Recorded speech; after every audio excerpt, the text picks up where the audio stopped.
magandang hapon sa atin mga ka-farmland at nandito po kami sa property dito po sa Barangay Dita ng Liliw, Laguna.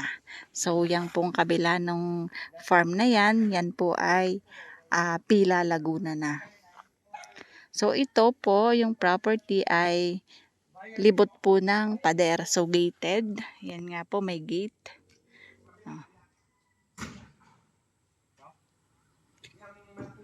Ito po ay dalawang titulo. Kasi po, dati ang property po ni seller ay yung likod lang niyan nung pader. So, ang ginawa po ng may-ari ng lupa, binili po tong front para po magkaroon siya ng right of way kasi wala po siyang right of way. At tingnan nyo po, ang ganda po ng view dito kasi ito po ay mountain view. Yan po yung bundok ng Kalawan, Laguna. At kita din po ang bundok po ng Banahaw. Ayan. Ito po yung property, yung labas ng property. So, ayan yung kalsada. Ayan po ang linya ng kuryente. Yan po ang bundok Banahaw. So, sa ngayon, maulap, pakulimlim. Kaya po hindi kita.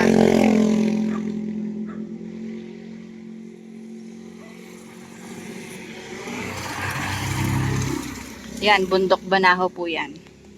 Tapos dito naman sa kabila, yan po yung bundok ng Kalawan, Laguna. So ito yung property. So ito po ay madaming tanim na santol, lansones at rambutan. Meron pong kaimito. Ito po yung pinaka frontage, itong 1,000 more or less na sukat. Kasi ayan po yung isa pang lote, papasok po doon.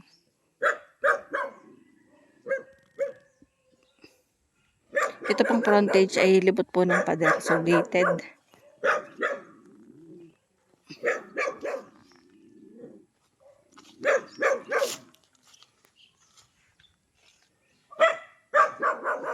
Wala po dito yung may-ari ng lupa, pero nandito naman yung kanilang caretaker.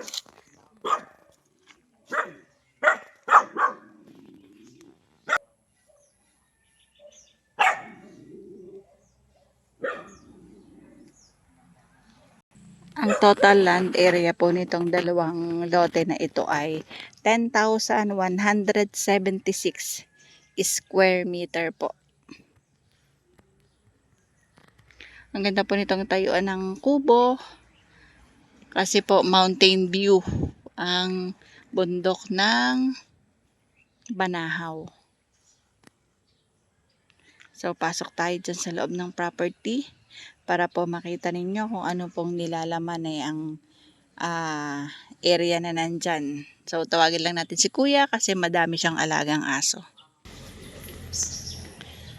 Ayan. Hindi lang po May bakod naman. Yung pong anong yun, labas na. labas na po yun. Okay po. Ano po mga tanim? Ito po, rambutan, lansones, santol, Langka, niyog. yung mga saging na mga turdan lang, hindi naman nakasaba. Tapos nag-letter L dito. Oo, miniter po yan. Ito nga po pwedeng isama yung kabila na pakakadikit na yung kabilang Yung pong bahay na yon. yan po ang miniter na ng kapatid. Pero kasama po yan dito. Ano kasama po? Ayan. Yan po ang pinaka-magulang. Meron ng linya ng tubig. May source ng tubig. May linya na din ng kuryente. So ito po ay meron pong bakod na barbed wire. So libot po ng bakod na barbed wire ang property.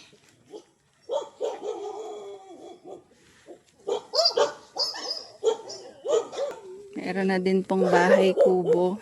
Yung mga alam, sinilitig na baboy.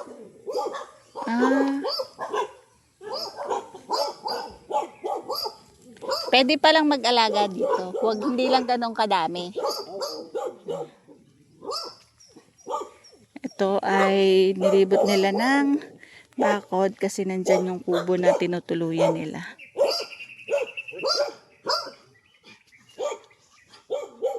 Yan po yung tangke ng tubig. So may jetmatic.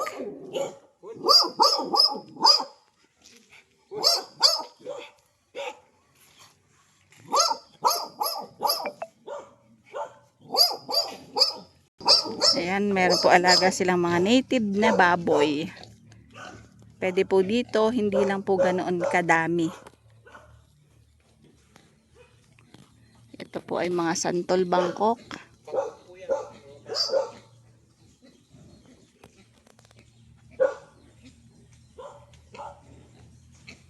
Paparap sa ako ka, baboy, itin, partner, wala ka alam.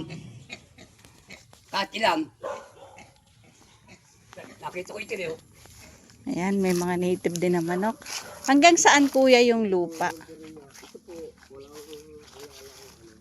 Ay, may bakod na net. Yan po may bakod na net yung pambound. Tapos doon, diretso pa. Yung pa dun sa may kawayan.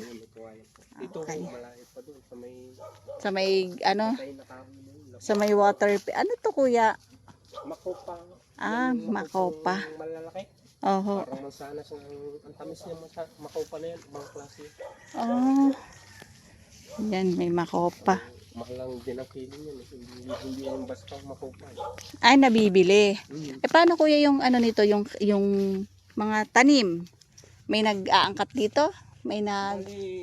Bali ako, gaya ko, akin, pakiyo ko na, ano po yan, ako po na kuha lahat ng mga prutas na binibili ko sa may-ari. Ah, oo. Ikaw na po ang ano, ikaw na po ang naangkat. Opo, kasi parang katiwala din ako na kung Ikaw namamahala. Oo, tapos yung kapatid niya na andyan naman, siya ang pinakang ano. Mhm. Madami pang mga lansones na bagong tanim. Ano po? Mga bagong variety po ito, yung lungkong. Longkong, duko, longkong. Lungkong lang po. Ah, panay longkong lang. Mga durya. Oo nga, may mga bagong tanim na mga durian. Kasi bago namatay yung tatay nila, nagtanim ano, maraming naitanim babagong kuha nga yung titulo nun parang wala pang 2 taon Bagong lipat pa lang po. yung nandun, pero ito matagal na. Ay! So, ayan. Yan pong may bahay na yan. Yun po yung boundary. Padiretso.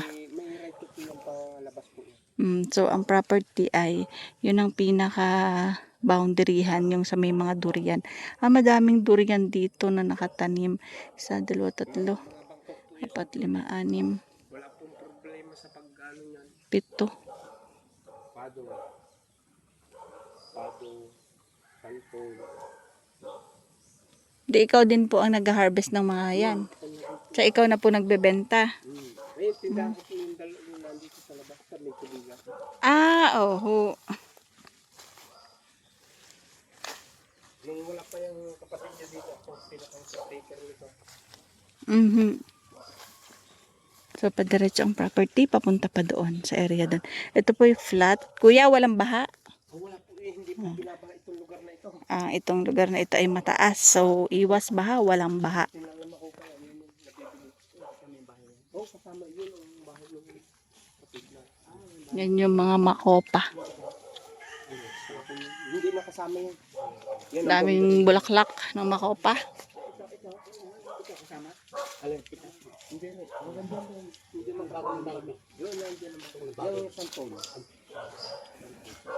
Daming lansones, tsaka abukado. Ito ang abukado, ang daming bunga, ang laki ng puno. So, ayan po yung boundaryhan. Diretso pa doon.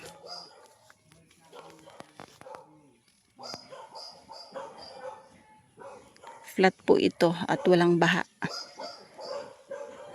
Matas po ang lugar ng property na to. Oho, sago. Yan po ay oraro. Nakakain po yan. Yan po ay naglalaman para pong kamote. Pero sa lugar namin, ang tawag po dyan ay sago. Yan, kulay puti ang laman yan. Ilalaga lang yan. Dragon fruit. Yan naman po ano, parang hinihiram ko lang naman to. Lugar na to. Mm, Hinihiram ko po lang para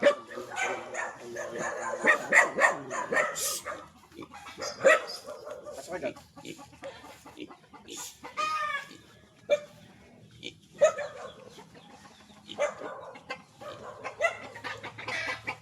yan, ito po ay patag. May lukban. Bayabas.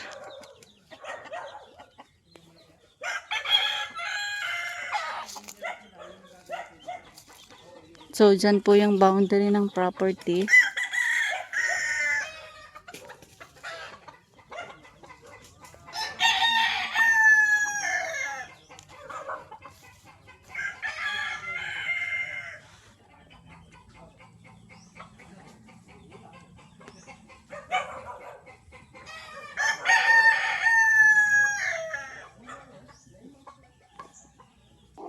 Ayan, ito po ay hanggang dun pa sa may bakod.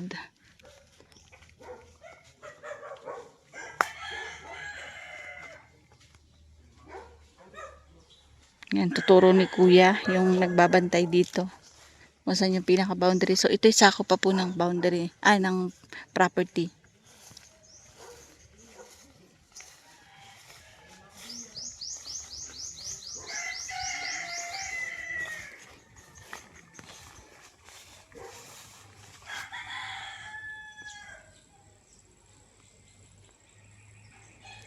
Ang property ay hanggang doon.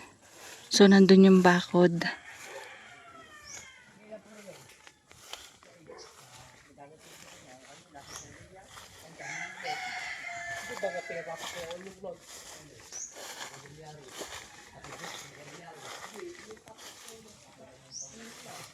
Yan. Yung kulay blue na may dingding na yan, kabila na po, iba na po yung may-ari ng property na yan. So, yan po yung may bakod po na hagwar. Yan po yung dito po sakop sa property.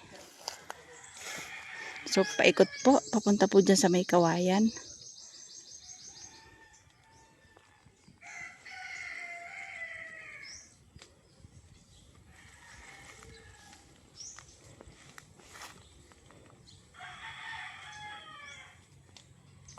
Ayan, sako pa po. Oho. Kasi yung pader na yun yung bungad. Yun yung nakahiwalay na binili ni Sir para maging right of way niya. Ba, may ano ka kuya, may halabas. Pagka yun yung, ang buko niyan, inababa ng lubig.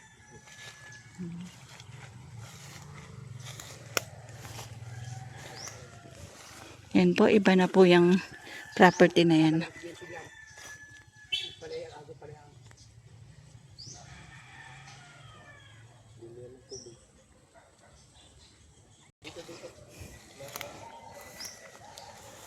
Ayan, si kuya ay may mga alagang kambing.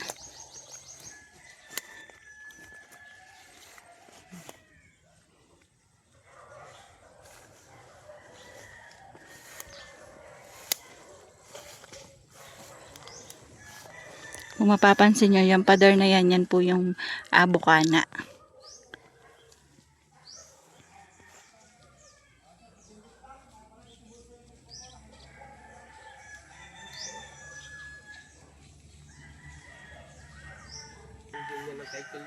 Oho.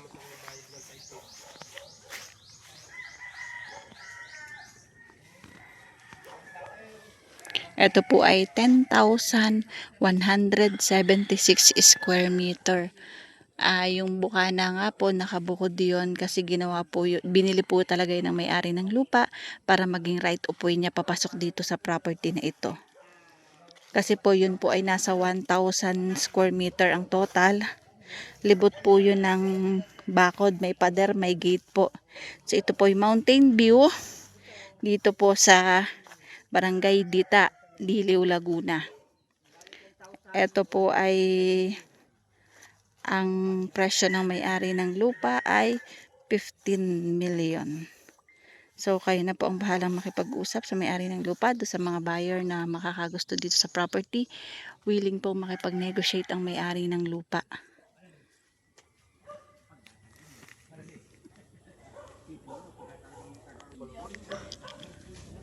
Hindi. 10,176 square meter lang. Dalawang sets ng tubig yan. Dalawa po. Binigay na sa akin ng matanda yung ano. Dalawang ano. Ayan, ito po ay may source na ng tubig. Meron po silang deep well. May source na din po ng kuryente kasi may nakatira po dito. At ito po ay flat land. Madami pong fruit bearing. Pagka nalinis Daming po, tanim. ganitong mangyayari pag laging inaano. Minamawar ano, kuya? Progress po ba yan? Carabao grass. Pagka nilinis ko yan, pagka marami daw din naman ako dyan.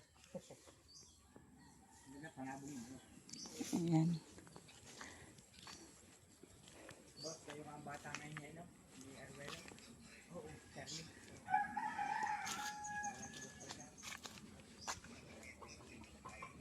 Ayan po, may mga alaga pong yung naglilinis dito. Yung nagbabantay dito sa property. So, ang property ayan, sako pa yan. Labas na po ng property yung may bahay.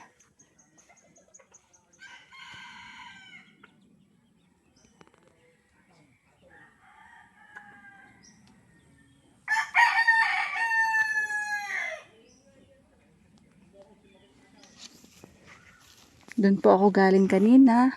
Nandun po yung may bakod.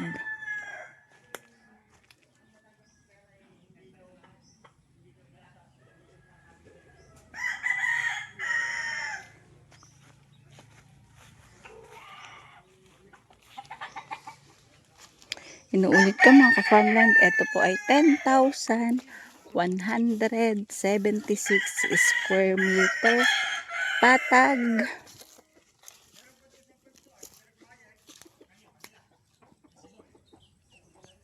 Walang baha. So, ang part po na ito ay hindi po binabaha.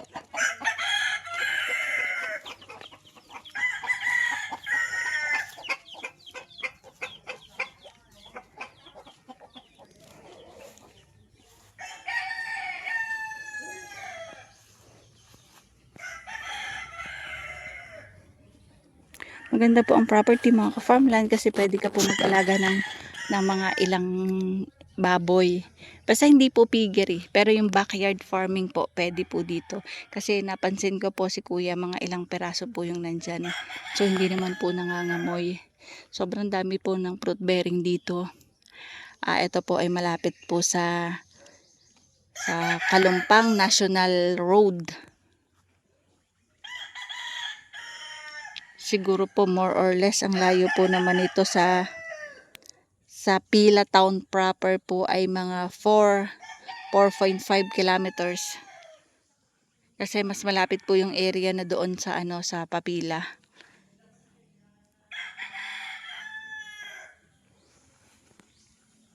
Mountain view, kita po ang Bundok Banahaw.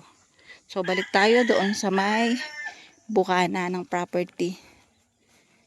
Titulado po ito, clean title, nakapangalan po doon sa may-ari ng property, ng lupa. Inuulit ko po, ito po ay 10,176 square meter na 15 million ang presyo ng may-ari ng lupa. Willing to negotiate po sila, basta sila po yung kakausapin.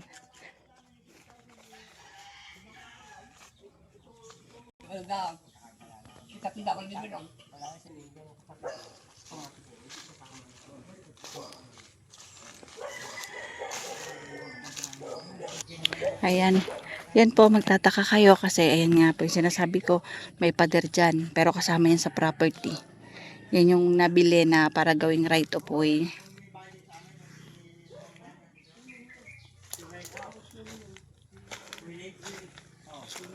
Yan, palabas na po ulit kami dito sa bungad. Sa may gate.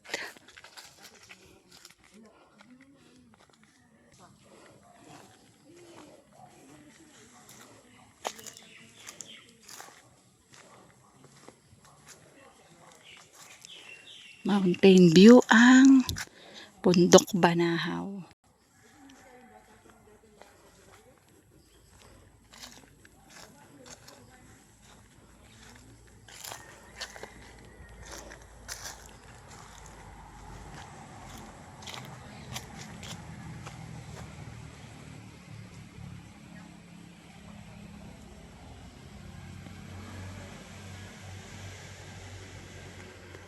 Ayan, ito po ang kabuuan ng video ng 10,176 square meter po.